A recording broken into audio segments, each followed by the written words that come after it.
মহামান্য আদালত শিক্ষার্থীদের পক্ষে রায় দিয়েছে, সে অনুযায়ী সরকার প্রজ্ঞাপন দিয়েছে।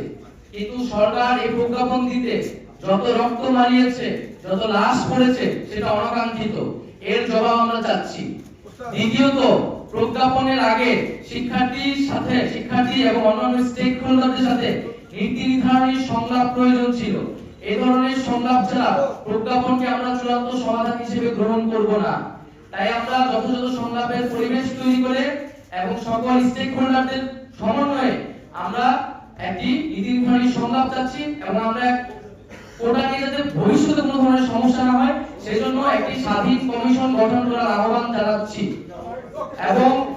এবং এই প্রজ্ঞাপনের সাথেই কিন্তু কেবল আমাদের আন্দোলনটি সম্পর্কিত নয়। আমরা কিন্তু আন্দোলন থেকে সরে আসছি না।